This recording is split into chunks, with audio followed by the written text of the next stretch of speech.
Joseph was in prison for over 14 years, languishing there. In fact, 2 years before the time that God allocated, he built a connection with the butler that interpreted his dream. And he told him, when you go back, please talk to the king about me. The guy went and forgot. If your time has not come, they won't remember you. That's why connection in the flesh is useless if the Holy Ghost is not involved. There are many people who compromise to build carnal relationships. There are many people who do terrible things. At the end of the day, they are deceived, they are forgotten, and they are neglected because they don't respect the protocol in the spirit. I've dealt with many youth. There are many sisters who sleep with lecturers in the university to pass. Destiny is not just about passing exams. It's good to read and pass exams, but man, when you go into the street, you will need favor. You will need wisdom. You will need divine timing. All of that, a lecturer can't give it. So it's a waste to give up yourself in order to get a score. Study hard. Any score you get, receive it with integrity and go away. Your life is bigger than paper.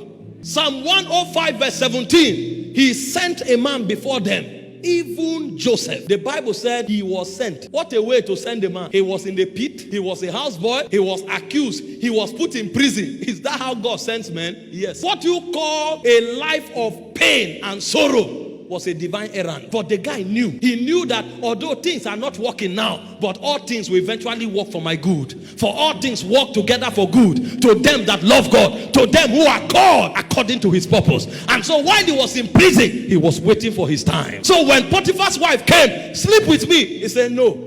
Although my destiny is not to be a houseboy, it looks as if God has forgotten me, but I will not do this evil. A time is coming when my status will change. If I compromise now, I have betrayed my destiny. So it was because of that time that he endured. Did you not read about Jesus? The Bible said for the joy that was set before him, he endured the pain. People who don't know how spiritual things are administered, they are the ones who compromise. I will not sleep with you. If he did, he would have become the head of houseboys and he would have been there for a lifetime. A prime minister would have been the head of houseboys. But he refused, and the Bible said, Psalm 105 verse 18, until the time that his word came. He said the word of the Lord tried him. The king sent for to lose him. Even the ruler of the people, he made him lord of his house and ruler of his substance, to bind his princes at his pleasure and to teach his senators wisdom. Imagine, Potiphar was not even a senator. The guy was going to a level in life where senators will become his students and disciples. What if he compromised? He knew that there was a time. He knew that there was a season where everything that pertained to his deliverance will happen. Hear me, women of God. It doesn't matter if you are in a pit. It doesn't matter if you are frustrated. Keep your ground. Your time is in the spirit. When that moment comes, the Bible said he lifted up the beggar from the dunghill, and he causes him to stand among princes that they may inherit throne. You will not end where you are. You are on a journey. Wait for your time.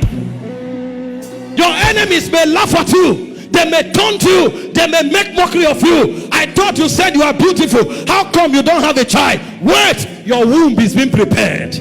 Think about Elizabeth. She was not giving birth until she was old. But that womb needed to be incubated with prayer, because the one that was coming was a voice crying in the wilderness. It's not every womb that can carry that child. So it's not about the number of children. It's about the weight of destiny that they carried. And when the guy showed up, they said, who are you? He said, I'm the voice of the one crying in the wilderness. Prepare a way for the Lord. It took an intercessor to raise that child. So it was not marital delay. It was not delay in giving birth. It was incubation process for a prophet. A prophet that could bring forth the Messiah.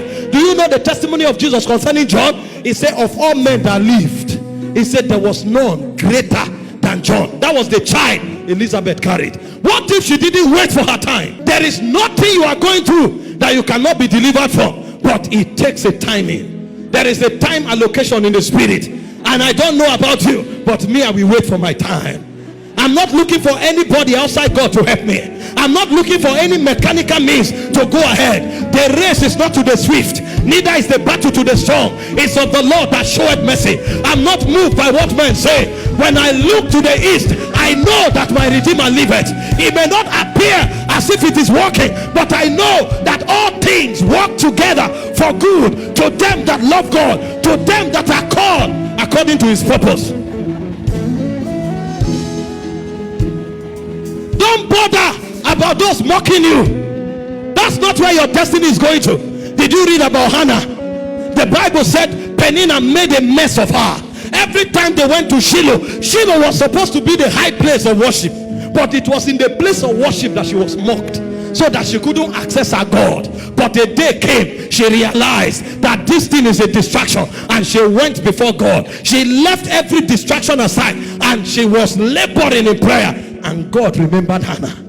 God remembered Hannah. When your time comes, God will remember you. I prophesy over someone, this is your season of remembrance. Thank you for watching this video. We trust you have been tremendously blessed. To get more messages by Apostle Michael Orokpo, kindly join our Telegram channel by following the link on your screen. Your life will never remain the same. God bless you.